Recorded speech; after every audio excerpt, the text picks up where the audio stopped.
This is Hanin, and I'm sitting here in Damascus, in the old town of Babshaki, with my good friend Treka. Hello from everyone. Damascus. How are you guys doing? And I thought this time we will not do anything funny and make people laugh, but I was really interested in listening to how life was for you. Like you came back from Nigeria, Yes. where you spent some time with your family in 2008. Yeah. Yeah. So you came to Syria that was blooming, the economy was fine, and Yeah. people were having fun. And I think you, as a youngster, you kind of liked living here, right? Yeah, I loved living here. It was really very nice. You know, I was raised in Nigeria. I stayed there for 15 years, but I used to visit Syria every year in the summer. Stay here for a month or 3 months or 2 months, like that, every year. When it became 2008, my big brother graduated from high school, and it was time to put him in a university. So we were doing some research, and we found out that in Syria there are many international universities that they teach English and American curriculum or British curriculum.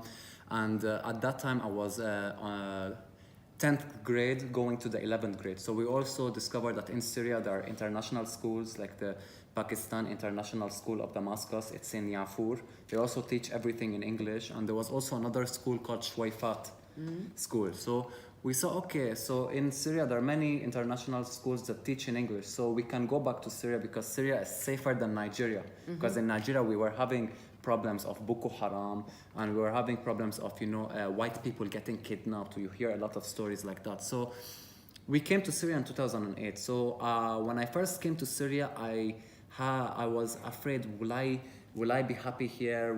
Is it an extremist country? Is it like Saudi Arabia? Is it, like the Gulf countries where all the women are wearing hijab, alcohol is not allowed, and all this stuff? Then when I came to Damascus, I was very surprised that, wow, Syria is very, very modern, very, very secular. So we went to school, and we started enjoying life. I went to high school here, I graduated, and I did universities. I was very happy to know that, like, here in Syria, there's a very, very growing community of nightlives, many bars, many nightclubs. I remember in Electronic music, techno house, electro house, DJs. And speaking of DJs, you just reminded me that I think in 2009 or 2010, they brought a DJ from Europe. His name is David Vendetta. He's really famous. He came to Syria. David Vendetta came to Syria and did a concert. He did like 3 concerts. He came 3 times. You had Above and Beyond. You have Ina. You had Ferry Corsten. Like, there are many, many international DJs that used to come every summer to do festivals and electronic music and events. And it was really, really cool. And then what happened? And then the crisis started in 2011. Oh. And that's when we started hearing of, first of all, it was protest, then we started hearing of people holding weapons, then people started killing, then people started getting divided, then you started hearing of new groups forming. You just heard it. You felt still pretty safe in Damascus. At first, yes. Yeah. The first couple of months, because it didn't start in Damascus, it started in a city called Dera. And you, which area did you live? I used to live in an area called Etsaya in western Ghouta. Oh. Yeah, it's a very conservative area. So in the first couple of months, all that was happening was protest. People in it used to go out. The people that are against the government, they used to go out and they used to protest for like 30 minutes in the square, then go back home, and nothing used to happen to them. Did you also join some of the wishes for reform and protest? Yeah, of course. When every citizen in any world, when you ask them, are you completely satisfied with your government, is going to tell you, no, I wish they can change this, I wish they can improve this, I wish they can eliminate this. So yeah, the first couple of months they were protesting in the square. Nothing used to happen. There was no problem. The Syrian army, the police never entered, never spoke to them. Yeah. They kept them to do whatever they want. The problem started happening when these protesters started holding weapons. when they started holding weapons and becoming militants and But inviting... was it the same people that you were hanging out with and going to the protests? Yes. The same people? Same people that were living in the neighborhood. It was crazy. It's like, And of they course, not all suddenly of them. had weapons. Suddenly, not only had weapons, but suddenly they became very extremist people. Like I knew people in my neighborhood that I not grew up with, but for the past couple of years I was hanging out with every day. We used to go out, we used to play football, basketball, billiard, computer games, talk about girls and stuff like that. And the same guys. Then suddenly the same guys became extremists and they started talking about, we want to overthrow the government, we want to do jihad, we want to do all this stuff, join the Islamic army, implement Sharia law and all this crazy stuff. So Where did this come from? I'm not really sure, but the main causes of this stuff are the sheikhs in the mosques. There were many sheikhs, I don't know what they call them in Arabic, in English. Is it also sheikh? Yes. Yeah, the sheikhs. Imam. Yeah, Right. or the imams in the mosque. They used to do like gatherings every Friday and they used to brainwash them. That this is a secular country, but the majority are Muslim Sunnis. Why is it a secular law? We should make it Sharia law. We should eliminate. So you are saying that these people were mostly Sunnis? Mostly, yeah, mostly. But where did the others, if they were any others, hear it from? They were just... Now, what happened is that in Itzaya, there were people that became militants, and also the people of Itzaya started inviting militants from outside, from other areas, to enter Itzaya, and they were protecting them, and they were telling them, okay, sit down here, and we will protect you, and so on and so on. So the problem didn't start when the people start, like the mainstream media saying that as soon as people started protesting and calling for a new government, that the Syrian army just started, shooting them. That's a complete lie. Because for the first couple of months, they were protesting almost every day, and nobody interfered in what they are doing, because they have the right to protest and say whatever they want. Yeah. But it is when they started holding weapons and attacking the police stations and attacking army members and stuff, that's when the problem really started in Itzaya. So going back to your question of how did people suddenly, it's so strange, because I knew someone that was a very, very normal person. He used to, like I said, we used to play football, basketball, talk, blah, blah, blah. It was a very normal person. Then I remember one day I was sitting in his house and we were having a conversation. And I asked him, can you just, to summarize, why exactly are you against the Syrian government? Tell me the reason why you are protesting, rebelling, and supporting these jihadists.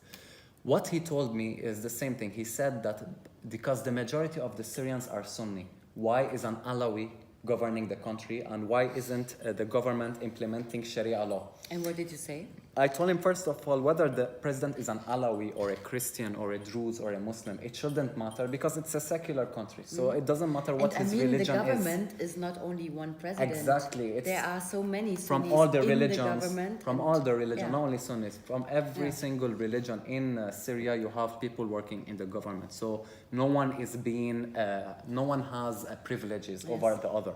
Everyone is treated equally.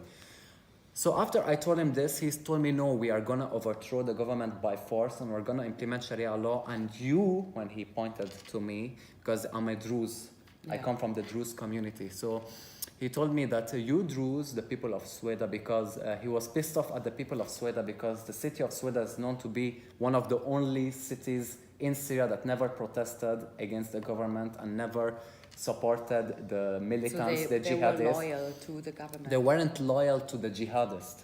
So he was pissed at them, and he told me that you, the Druze people, when this is all over, we're going to go to the city of Sweda, kill all your men and marry your women. Wow. And that was the time when I ended my relationship with this person, and I went back home telling my mother that, okay, I think it's becoming not safe anymore to stay in this area. Then the next day, a huge militant fight between the rebels, the jihadists. How old were you?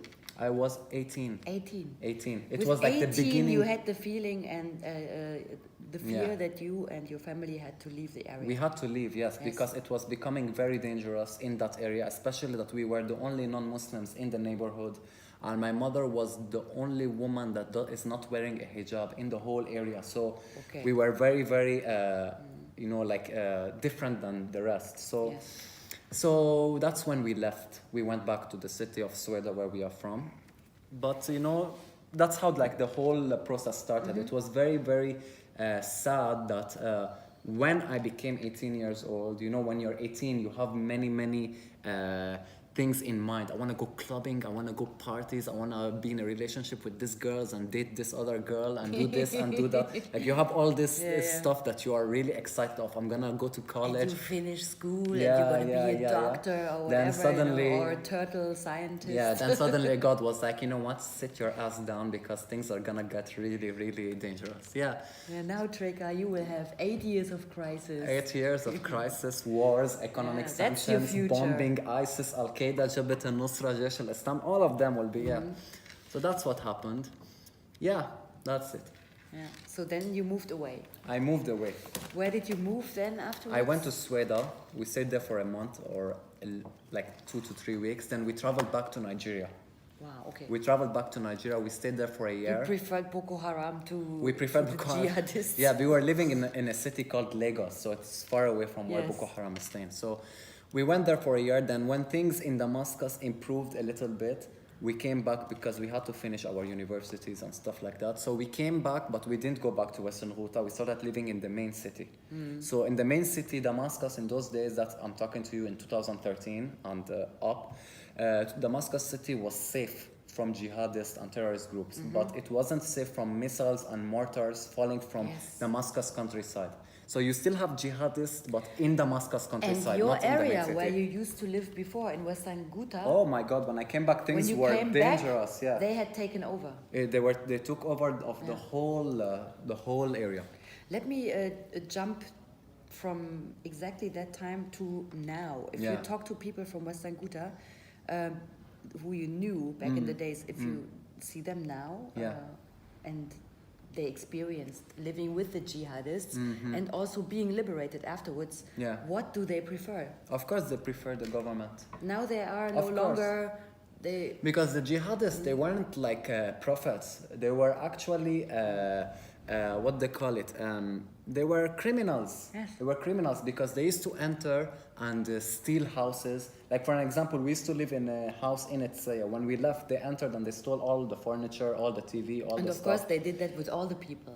Of course, Yeah. it's not only us. So, yeah, so they were killing, they were forcing people to pay. And plus, when they came to Etsaya and Western Ghouta, they made the whole life for everyone dangerous. They made it dangerous, they made it, everything became expensive, everything became unsafe anymore. Yes, They and were, today I saw an interview by Vanessa Bili with a woman from Eastern Ghouta, I think. yeah. And she said that they kidnapped their children. Yeah. They stole organs. And, Yes, that's what they do. They steal organs and they sell them in Turkey. Horrible things. Very, very horrible things. And when I came back to Syria, I started getting frustrated of the situation, you know, because you know it's your country, and I really love Syria, and I love my country, and I love my people. And you love to discuss with people, but Yes. you just couldn't. I couldn't, These I people were so couldn't. brainwashed, you just couldn't reach them anymore. Yeah, and what happened is that when I came back and I was seeing the situation, I really tried to, you know, be optimistic and stuff like that. But whenever I would look at the mainstream media and how they are reporting about Syria, I would always notice that they are always saying lies about Syria. Yes. They're always everything They're that saying the opposite. everything is the Yeah. opposite. You know, the ISIS and Al-Qaeda, they were calling them moderate rebels. They were calling them freedom fighters. They were saying that the Syrian government is just, you know, casually bombing hospitals and schools and just killing people randomly On a daily basis. On a daily with basis. barrel bombs. with barrel bombs. Yeah. So I was Which getting is actually impossible because Yeah. they had tow missiles and other things. Yeah. If a helicopter would try to be on top of a building, they would have just exactly. Yeah. blown it away. So what happened is that I was looking at the mainstream media, looking at the news, and I was trying to find a news channel that was saying the truth about Syria, but I just couldn't find. They were all lying, whether it was CNN, or Fox News or MSNBC or whatever, Is this what BBC. you used to watch before? This is what we yeah. all used to watch, you know. Then I was like, okay, wait, these people are not credible. They either don't know what the hell they are talking And then about. there are the cool kind of left Yeah. wing in Yeah. the Independent. But look, even Fox Huffington News. Post. Yeah. Even Fox and they News. also lied. Yeah, Fox News is right wing and they're also lying. So it's not about left or right. They No. were both lying. So what I then decided to do, I was like, wait, I am a Syrian. I am living in Syria. I am seeing everything that is happening. So why don't I do a video, you know, just to explain to the people what is really going on, what is happening in Syria, who we are fighting, and why are these rebels strong? Where are they getting their weapons? Why are they funded by the West?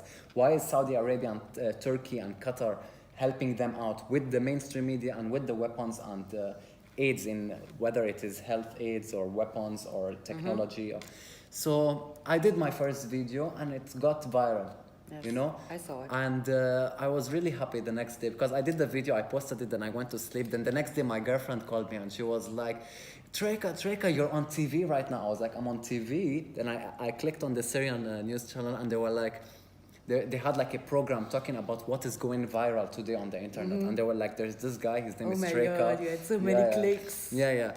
So it was really nice. And then not only that the Syrian people appreciated what I did, but people from the West started following me. They were like, I saw your video, it was really cool. Can you explain more about the white helmets? Can you explain to us what happened in the chemical attack? Yeah. What's happening in Douma? Then a lot of people started asking. Then I felt that I have a responsibility Yes. to say this. Although before I started doing all this political You actually video, just wanted to be funny and yeah, I was doing stand-up comedy in bars and Exactly. clubs. That is what I used to do. I used to You do wanted- stand-up comedy. I did stand-up you comedy wanted shows a here. distraction for yourself from Yeah. the politics and from the war. Exactly, yeah. I used to do stand-up comedy in this building. Right. Yeah, I did in the roof twice. Yeah, we're here in Gallery Mustafa Ali, Mustafa by Gallery. the way. And, Yeah, it's and the artwork you see Yes. is all Mustafa's. yeah. He's a really talented sculptist or sculptor. I don't know. Yeah, he was just in the art fair in Beirut. Yeah.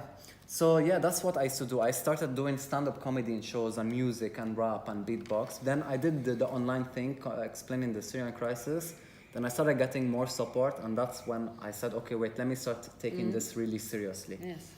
Yeah, and that's how it all began. And was your family concerned about your safety when you would talk so openly about Yes, of course. actually there were, being on the side of the Syrian government? yes, of course, because Those were dangerous times. It wasn't very sure dangerous times. who would Very win. dangerous.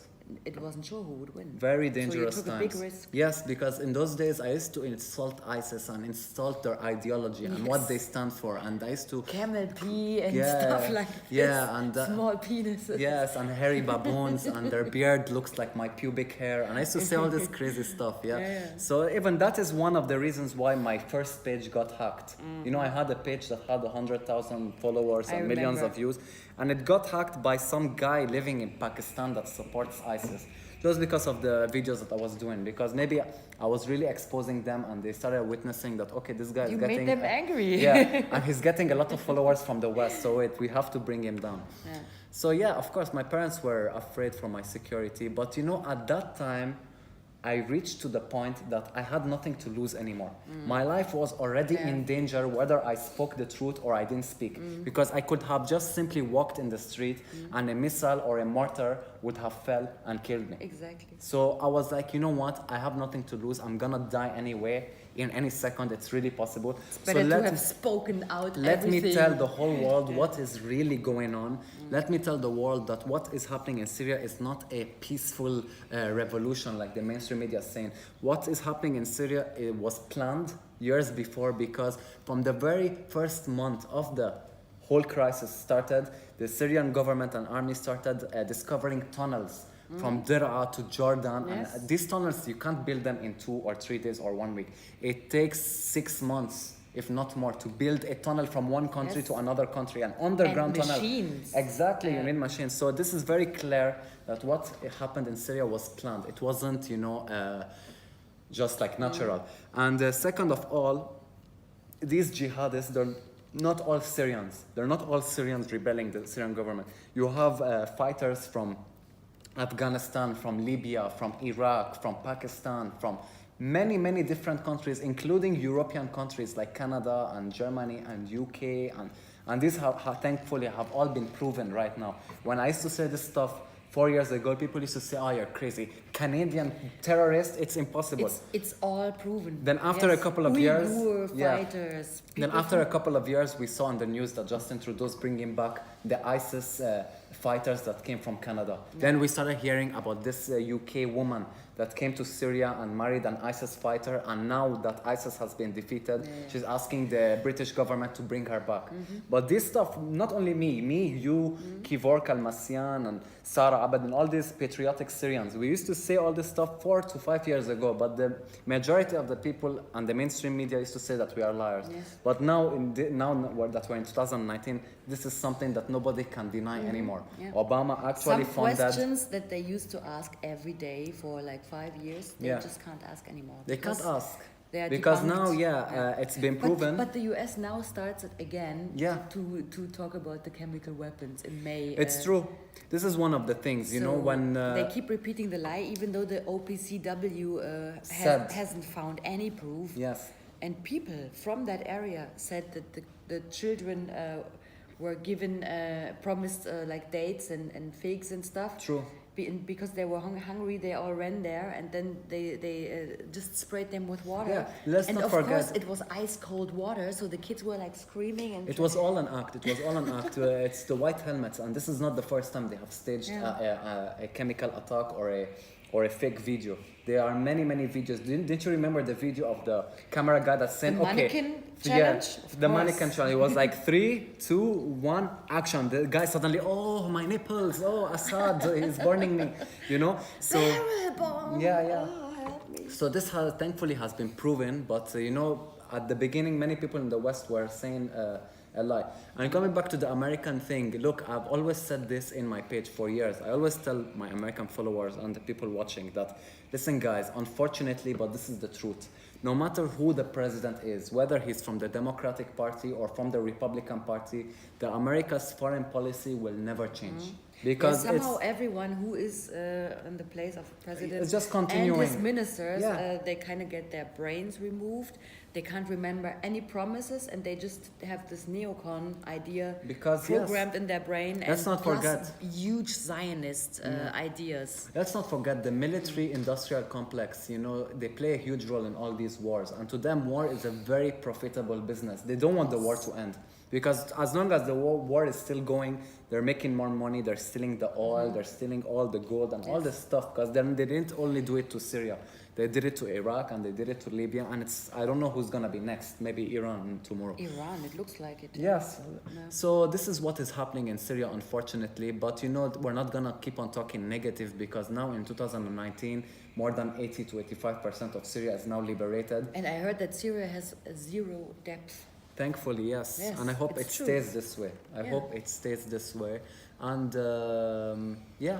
Syria before the crisis was considered one of the safest countries in the Middle East, knowing that the Middle East is one of the most dangerous areas in the world. It was the safest country in the Middle East. But even now, me as a woman not speaking anymore Arabic, I travel here alone. I take the bus at night and stuff like this. Really safe I feel super safe. Yes. Really.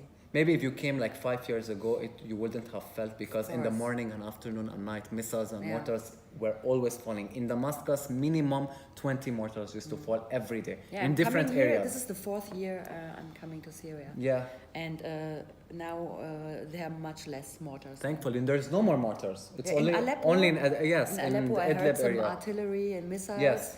But that was in the western countryside of Aleppo. That's because it's close to Idlib. But now Idlib is the last city under the control of the hairy baboons. Yeah. So that is all we have to do. Why isn't the Western media showing that the people of Idlib that they care so much for are trying to escape through humanitarian corridors, and what are they doing again? They are shooting at them. They are sniping at them. Yeah, this is what the ISIS and Al-Qaeda are doing. This is what they did in Western Ghouta. Everywhere. What they would do is they would attack the Syrian army and attack destroy public places, burn, and do all this crazy stuff. And then when the Syrian army enters to attack them, you know what they do? They hide behind the civilians. Yes. They hide behind the civilians in their they buildings. need them as human shields. Exactly. And as like kidnappers do, they need hostages. Exactly, because when the Syrian army sees them hiding behind civilians, they won't attack them anymore.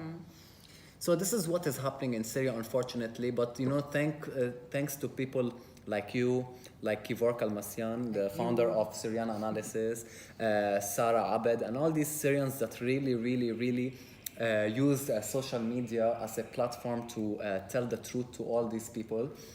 If it wasn't for us, many people would have still been brainwashed. Yeah, so I'm really happy for that. But for us, it's like if we wouldn't say it, we would get cancer or something, because it's like screaming out of every pore in my body that this is not just. Maybe that is what came with an advantage for me, because I was a stand-up comedian, so I didn't do my videos as a formal political analysis video, you know. Okay, so today the Syrian army entered and killed 13 jihadists in the area. No, I did it really in a comedy way.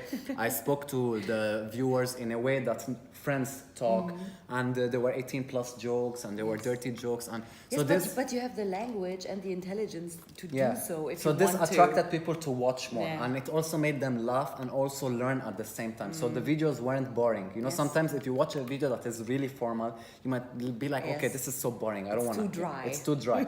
So yeah, and that really helped me in a way. So I used my comedy history to implement it in the you politics. used comedy, but you suffered a lot of sad losses. Of course, you know. Which you don't show. I don't show, yes. And when we were in Malula together, you told me, just by the way, my was killed here.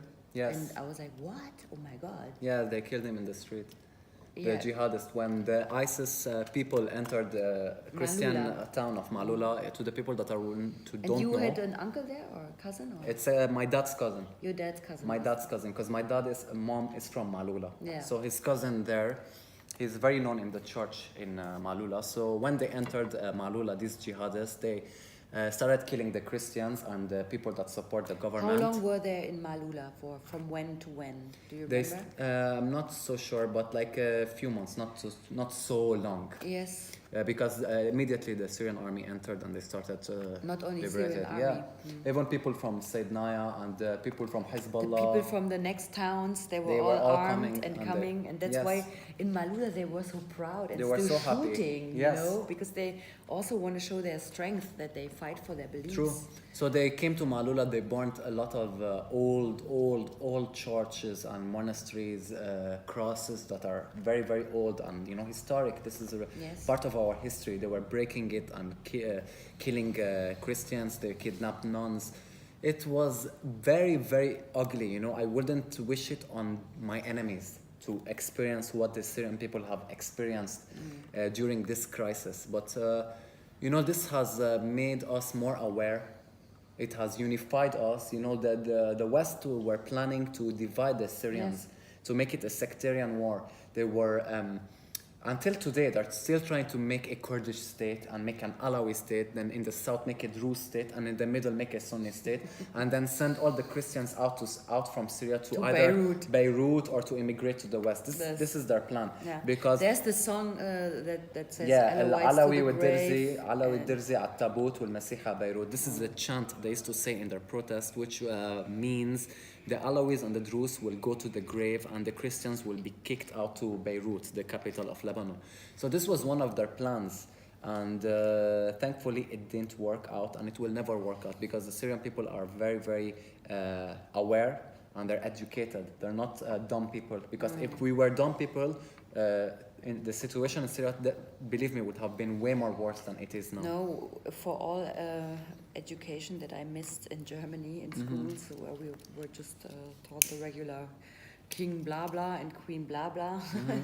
I have to ask Syrian people, because they are so well educated in a political and geopolitical field, very much so. So, and they told me about the 7C theory, that in Aleppo, there's this thing where the snipers used to shoot, and there's how do Yeah. you say water fountain, with the 7 seas, Yeah.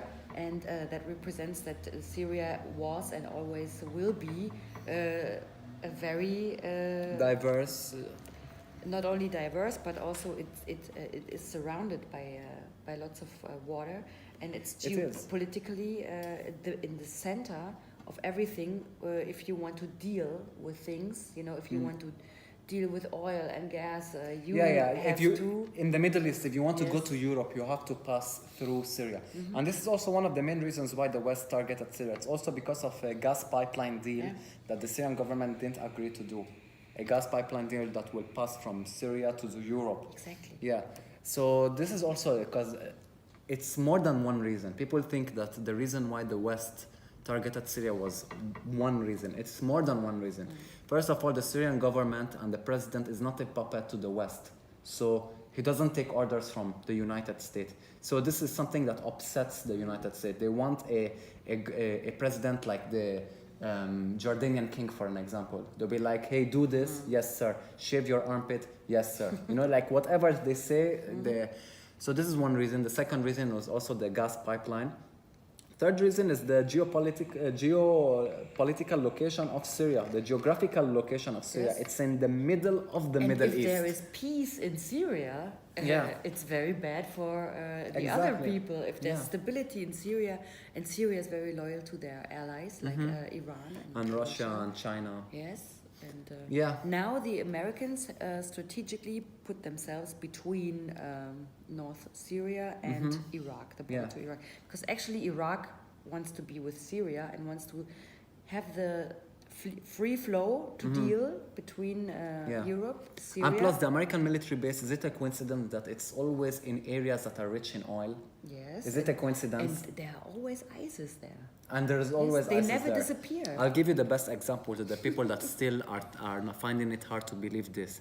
When the ISIS fighters entered the city of Sueda, which is in the south of Syria, they went to the city of Sueda in 3 a.m. in the morning. And they started breaking into houses, killing men and kidnapping women and children. So people were asking, how the hell did ISIS enter the city of Sueda? Then we later on discovered that they entered from Al Tanf area.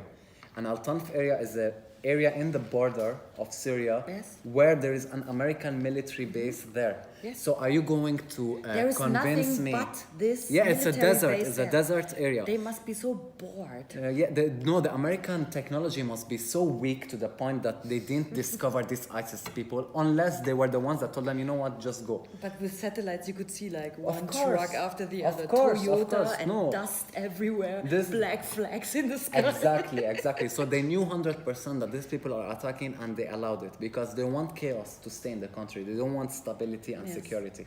So and they fly them in and fly them out. They not only that. A long time ago, 4 to 5 years ago, I was telling the people that America is sending them weapons. People were saying, "No, you're lying. How do you know this?" I told them for one simple reason. And Dilyana, for example, she's a journalist from Bulgaria. Yeah. And she found out that they shipped and flew out these weapons with diplomatic flights, Yeah. even from Germany. From NATO countries, they all from played their a huge military role. base with diplomatic passports and flew out these weapons. Yeah, and to all the Western people that are getting butthurt from all these facts, I can also tell them that the whole problem is not only from the West. It's not only America's fault and UK's fault and France's fault. It's also Saudi Arabia. Yeah, because there are also countries in the Middle East that also played a huge Turkey. role. Saudi Arabia, Qatar, Jordan, and Turkey. These 4 countries. UAE. Yeah, UAE. The Gulf countries in general, they all played a huge role and they finance. But going back to what I was saying about the American sending them weapons. People were saying, how do you know that the Americans are sending them weapons? I told them for very simple reasons. The Syrian government and army buys all its weapons from Russia. All our weapons are made in Russia.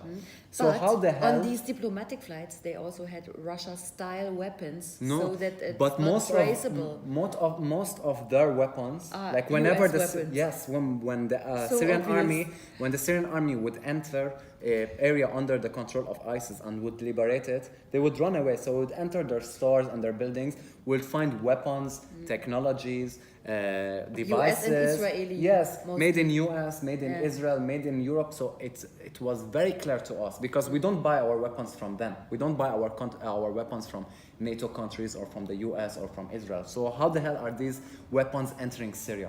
So it's either directly. But they lost with these weapons. Yes, of course. So it's either Just directly. like Saudi Arabia. Yeah, Saudi Barbaria, please. Yeah. Saudi Barbaria. Yeah. So it's only two choices. Either they sent the weapons directly to ISIS or they sent them via Saudi Arabia. They Saudi said Arabia it was always a mistake that they lost billions of They would weapons. send the weapons to the Free Syrian Army, but it will always end up in the hands of ISIS. When I used to tell them there is no difference between the Free Syrian Army or ISIS remember? or Al Qaeda or Jabhat, they're all the same groups. They may have different names. They may be funded by different countries, but they all share the same Wahhabi ideology. Exactly. That's how you have fighters from Jabhat al-Nusra leaving Jabhat al-Nusra and joining Jaish al-Islam or joining Al Qaeda. Yeah. So it's the same shit, but Do you different remember smell. how many mistakes the US made, like accidentally bombing 60 Syrian soldiers?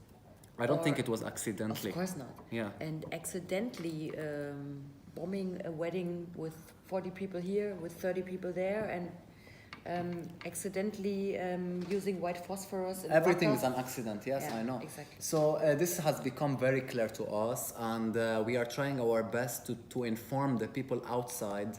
Because look, all these wars, it's all from the people's tax money. They are the ones that are paying taxes, and at the end of the day, instead of the government to use this money to rebuild their country, to improve the infrastructure, or help the Healthcare. homeless, or help the homeless, or Like in healthcare. Syria now, I visited a hospital in Aleppo, which I try to support every year. And when people get treatment there, it's for free. When they need medication, they get medicine, Syrian medicine. I had like a stomach problem and it was really bad. And so the doctor gave me something directly.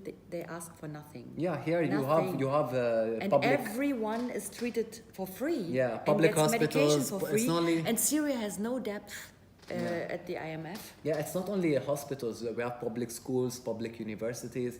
So there are many things Yes. that are for free for the Syrian people. So, but And they have the greatest army. yes, we have the greatest army. Yes, I'm very proud of them because if it wasn't for the Syrian army, Syria would have been destroyed. A lot of people would have been killed. And you know, these people, they're putting their lives every single day in danger. So we are doing our part, which is informing through journalism, through social media and stuff. But they are the And ones they that take are the really bullets. They are at the front They are the lines, ones that are fighting these really hairy baboons.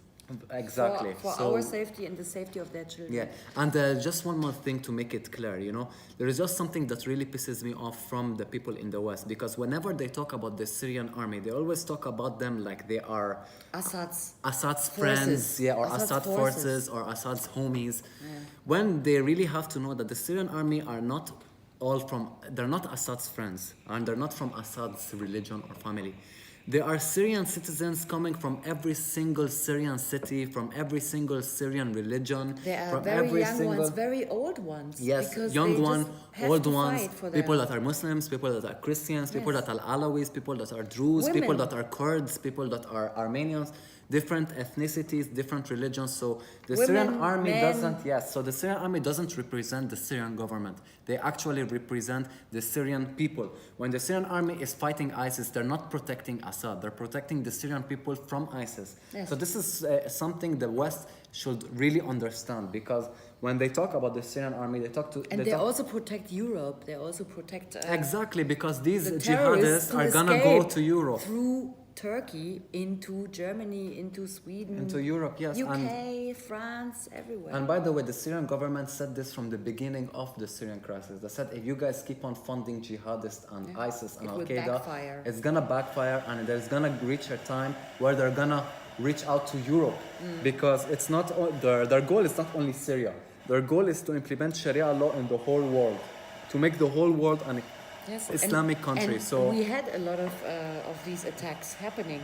of course, because when the Syrian army used to liberate areas in Syria, when these jihadists used to see that, okay, my life is getting in danger, do what they do, because they would have already saved money from the US and from Saudi Arabia, taken every month. So they would pack up their bags, shave their pubic hair in their from their chin, and wear a Nike T-shirt to look cool, and then go to Europe and seek asylum and say that we are refugees and we are running away from the brutal dictatorship and all this BS And stuff. of course, the European governments Would allow are them- not dealing with the Syrian government in checking maybe fingerprints and Nothing. exchanging I've what seen- this person has done.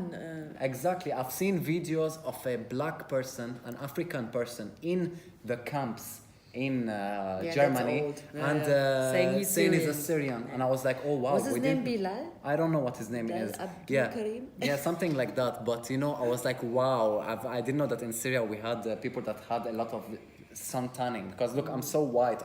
I'm whiter than a bag Yeah, of cocaine. It's really, for crying out really loud. rare. Yeah. To be So honest. this is very obvious to us, and thankfully things have been exposed now. Like now in 2019, many people are more aware of what has been happening in Syria than in 2012 or Yes. 13.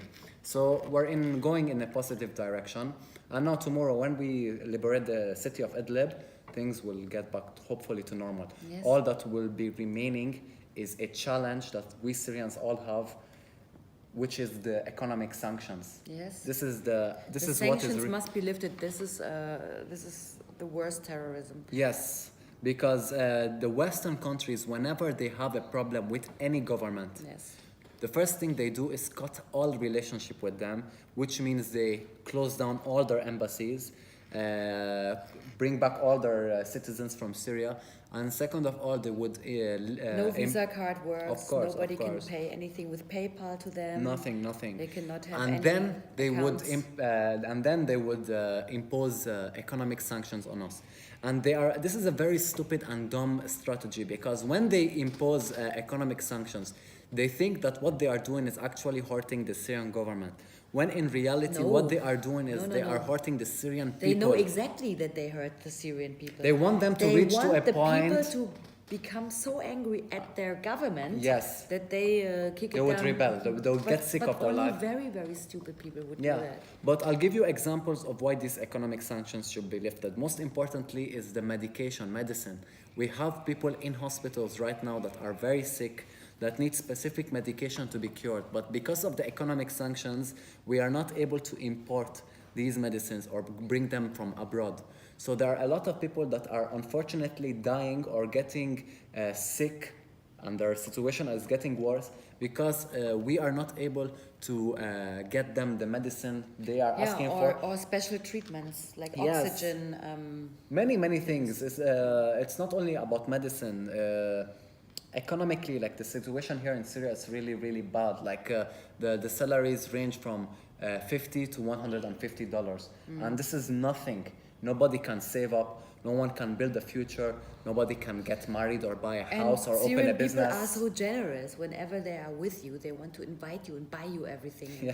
Give you like souvenirs and presents and food and drink and everything. When in reality they are When- suffering economically. Yes. Yeah. So They don't want you to feel it, but Yeah. and this breaks my heart. it's part of how we were raised. Like if you're a visitor here, you are, or a guest. I feel like a queen whenever. Yeah, you can't leave the Really. house without eating. You can't leave the house hungry, and it's The Syrian amazing. people haven't lost their spirit, so Yes, that's the good please thing. just spare them the sanctions. Go protest wherever you are. Go on the street. Say that your government should stop. Yes, you should really make your arming voices heard. terrorists and do something. I mean, They really should, because these economic sanctions are really hurting the Syrian people in ways that you guys can never understand. Like, I'll give you an example. Before the crisis, 48 Syrian pounds made $1. Today, 620 Nice. Syrian pounds will make $1. So you can imagine how It's bad. horrible. You're talking like 13 times higher now. So, and the salaries are still the same. and So there's another problem. They can't even use their own oil because the US and ISIS and the Kurds are sitting on the biggest Exactly. oil fields. Exactly. And if they want to import oil from They Iran, would stop it. they will stop it and Or attack the sanction oil. Iran for sending the Syrian people oil to heat in the winter and Exactly. drive cars. Exactly. Yeah. Also, meat. What happened to meat? I mean, there's nearly no meat available, and if so, it's really expensive. Same with cheese. Cheese got horrendous Everything became price. expensive. Eggs, Everything. stuff It's like not this. only meat and cheese. Yeah. It's everything. Everything in general became expensive. Yes, but just to show some examples, things Yes. that people need daily. Normal stuff Yeah. became very expensive, and every single Syrian citizen right now has to work 2 to 3 jobs to get things going, not to be able to become financially stable, to get things going from the first till the end of the month. So these are problems that we are trying to spread Look how more skinny he awareness. is. Look how skinny I am. Do you know how fat I used to be? Oh my God. Yeah, so this Hey, is and it. what about freedom of speech? I mean, we talk, and we don't even think about somebody could listen to Yeah, us yeah. and put us into jail. Yeah. People think And that torture us. people think that the situation in Syria, like under Bashar Al Assad, is like the way it used to be under Hafez or the people behind him. But here in Syria, look, we talk, we say there are many You people. must be paid by the government if you talk about them so well, right? Yeah. No, I mean, of course that's not. what people suggest. Look, the thing. We the get thing, nothing. The thing with the Syrian government is very, very clear. Right now, I'm a Syrian citizen. What I really care about and what I really love and my loyalty is to Syria. It's not to the Syrian government. It's to my country, Syria. I want Syria to be in a good place, in a good situation, and to, be better. So right now, as a Syrian citizen, I am sitting down and I'm looking at the situation. Okay, what is happening? We have the Syrian army, which represents the Syrian people and the Syrian government. Who are they fighting? They're fighting ISIS. Yes. They're fighting Al-Qaeda. They're fighting Jabhat al-Nusra. They're fighting Jaish al-Islam. So logically speaking, if I'm gonna pick a side, with who am I going to pick? Am I going to pick with the open-minded people or secular people, or am I going to support jihadists Same here. and ISIS and Al-Qaeda? So I'm just being logical with the people. Of course not. Maybe tomorrow when the Syrian war is completely over, then we can then start talking about things in the Syrian government that we can change or remove. But right now we can't talk about we have to remove the president when Syria is going through a very, very And serious this president, problem. Yeah. they love him even more now because he course. stayed with them. Exactly, he didn't run And- away like a and coward. He kept calm, and And everything plus he the said Syrian was true. Yeah, and plus the Syrian president, Yes. just for all of your information, the Syrian president had the freedom to pack his bags, take millions, and go and seek asylum, whether it is in Russia or in Europe, and he would be completely safe. But he and felt free. that the people No, need him, But and he stayed in his they country and he fought for his own people and kept putting his life in danger to liberate Syria from all these jihadists. So this is something we Syrian people respect him for. He showed us courage. He showed us Absolutely. loyalty. He didn't leave his people when things got rough. So Yeah. yes. And if you compare it to all the promises the others made, he has kept his promises. It's true. So yeah, that is what is happening here in Syria, and we really hope that from here to next year, the whole war would be over. Hopefully. The economics- But I don't think, I see that they are really bad losers and that they are trying to make your life They will never miserable. stop. They will never stop. They will They try will to. never stop because they have an agenda, and this plan to overthrow the Syrian government is not a plan that they recently came up with. This was a plan 15 years ago already in plan. And they this said is we one were step? gonna. Syria Yes, was one it's one step? step. They wanted to start with Iraq. General Egypt, Wesley Libya. Clark was his yes, name, right? exactly. He came up and he said. 7 countries in 7 5 years countries. or 5 countries Yeah, in something 7 like years? that. It was Syria, Iraq, Libya, Afghanistan, and then finally they would stop Iran. at Iran. So this is a plan. And now, as you can see, now they are flirting with the idea of going to war with Yes, Iran after they're saying trying that to Iran. find any reason for Yes, Iran to be yeah. guilty of this, of that. Yeah, they were like, oh, the Iranian president farted. He must support chemical weapons. It's time to act. I don't know what's wrong with them, but I hope we see But peace and Syria stability now in has the region. has a new constitution. Yeah, So what do you think of that? it's good. It's Yeah. better than the old one. And also amnesty for people with minor crimes, of course not Yeah. mass murderers. This is a misconception people have No. with the Syrian government because I've spoken to people in the government about this situation. They told me that if someone left Syria but while he was in Syria, joined ISIS or Al Qaeda. If this guy comes back, we are gonna put him in jail because he deserves to be in jail because he has blood on his hand. And if someone had a military service that he ran away from, when he comes back, he has to finish his military service. But if there is a normal Syrian citizen that ran away from Syria for security reasons and wants to now come back, he will face no problem, and he wouldn't be put in jail, or they won't kill him, or like all this stuff that people are talking. But of course, if someone is an ISIS member, was an ISIS member and came back, if the Syrian government forgives him, I'll be like, you know what, fuck this shit, I'm against it. No. As if someone was with an ISIS or joined ISIS or Al Qaeda and comes back to Syria, oh no, we should rape him in jail. Yes, for sure, no doubt, because he deserves it. Because you can't forget all the innocent people that died because of this animal. So I am with punishing ISIS and Al Qaeda member, because these people, they're not human beings. We've seen a lot of stuff. Every single Syrian citizen have lost a friend, a neighbor, and a relative because of them. I've lost cousins. I've lost my uncle. Many people, they died because of this Syrian war. We've seen videos of ISIS member cutting a heart of a Syrian soldier and eating it in camera.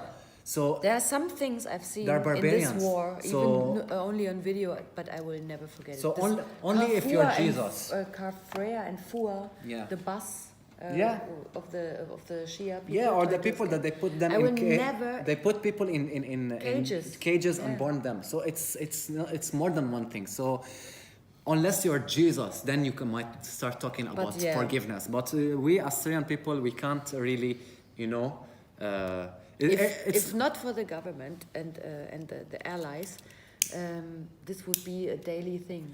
Especially Russia, If Russia didn't enter and help us with their military advances or their airplanes and their information, ISIS maybe would have expanded a lot more than it was going to. But when the Russian army, some people say that the American military was the one that helped destroy ISIS. And I did a video talking about it and explaining it in details. Accidentally shooting the Syrian army and not ISIS. Yeah, I told them, giving them an advantage. Yeah, you can check it out on my page after this video finishes. There's a video that I explain the difference between the Russian and the American military intervention in Syria. The American military bases was in Syria years before Russia entered.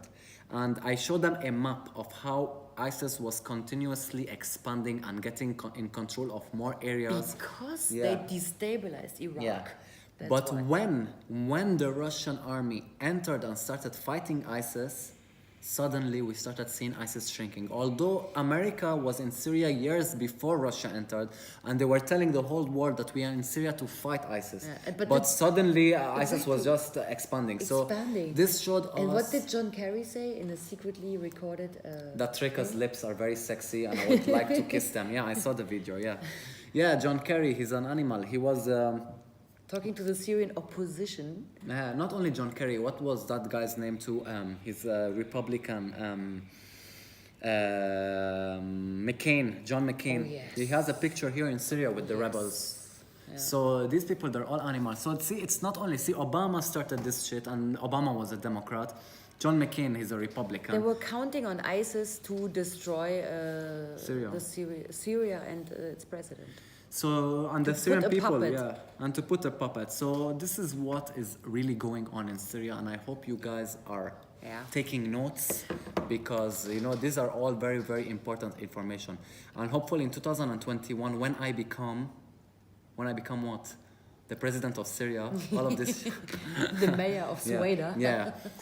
Things will improve, small. Right? Yeah, Hanin will be the first lady, and you'll see us. Making stuff. We're gonna get married. Yes, okay. Of course. Because in 2021, when I become president, I need the first lady, right? Right. Yeah. So all this stuff. Yeah. And Syria needs connections to Germany. So True. Me as a half German. We could. That's good. Yes. Bring some. Mercedes, German people in stuff. Yeah, Mercedes-Benz, Porsche, and all these good cars. So why not? Okay, guys. Thank you so much, Treka. No problem. Fun. I could continue with you. Yeah, we can talk hours, for hours. But I think this, for now, it's enough. Yeah. Thank you guys for watching, and see you guys in our next video. Bye. Bye.